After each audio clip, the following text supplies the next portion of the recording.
Halo teman-teman semua, kembali lagi di OST, obrolan sebelum tidur. Ini lama-lama acaranya gue ganti nih namanya jadi obrolan sesudah tidur. Soalnya gue udah tidur. Jadi gue tadi sekitar jam setengah 10 tidur, terus setengah 12 bangun. Dan untuk bikin video ini, jadi gue udah tidur. Jadi ini bukan sebelum tidur.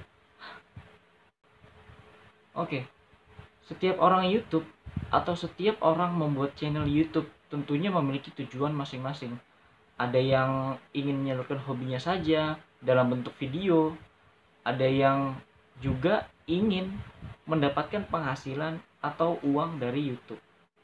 Nah, buat kalian yang ingin mendapatkan uang dari YouTube, kalian harus paham bahwa mencari uang di YouTube itu bukanlah hal yang instan, karena akan ada proses yang sangat panjang sebelum kita nanti akan mendapatkan uang di YouTube.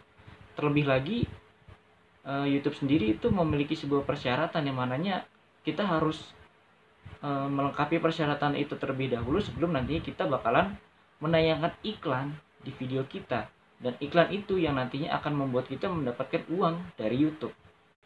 Oleh karena itu kita harus paham bahwa nge-YouTube itu selayaknya lari maraton, bukan lari sprint. Nah, sebelumnya di video-video sebelumnya gue juga udah ngejelasin tentang lari maraton. Lari maraton adalah lari yang berjarak 42,195 km. Dan sebelum orang untuk melakukan lari maraton, biasanya mereka melakukan perencanaan yang panjang. Dan juga ketika melakukan lari maraton, hal yang harus diperhatikan adalah daya tahan tubuh kita.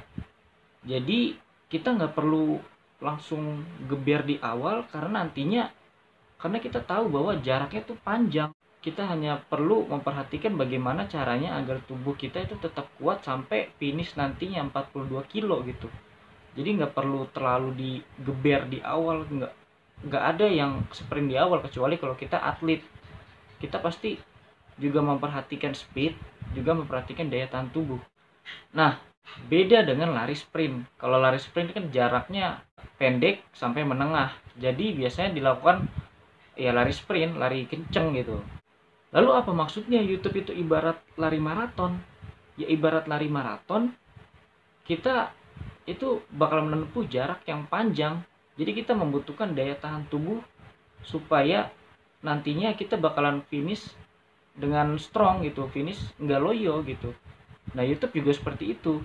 Kalau kita ingin mendapatkan uang di YouTube, kalau kita ingin sukses di YouTube, kita juga harus memperhatikan yang namanya YouTube itu nggak instan. YouTube itu untuk kita bisa sukses nantinya kita bakalan melewati jarak yang bakalan panjang banget sebelum kita sukses nantinya. Oleh karena itu, buat kalian yang mungkin ingin mendapatkan uang di YouTube, jangan terlalu digeber di awal, nantinya kita bakalan bosen. Intinya kita nikmatin aja prosesnya, kita konsisten dalam hal mengupload video dan lain sebagainya. Maka dari itu gue katakan bahwa nge-YouTube itu selayaknya lomba lari maraton, yang mana kita bakalan menempuh jarak yang panjang. Enggak kayak lomba lari sprint menempuh jarak yang pendek. Ya itu juga maka dari itu lomba lari sprint itu larinya kenceng. Beda dengan lomba lari maraton yang enggak terlalu kenceng, tapi tujuannya adalah kita bisa sampai ke garis finish. Selayaknya YouTube, kita nggak perlu menggeber-geber di awal, kita hanya perlu konsisten dengan apa yang udah kita mulai supaya nantinya kita bakalan mendapatkan sebuah kesuksesan. Perlu diingat bahwa gue bilang kayak gini bukan berarti gue merasa diri gue lebih baik daripada teman-teman semua, tapi ya sebagai pengingat aja buat kita semua bahwa nge-YouTube itu selayaknya lari maraton. Oke, mungkin segitu aja untuk obrolan sebelum tidur kali ini. Singkat aja dan sampai jumpa di obrolan sebelum tidur berikutnya.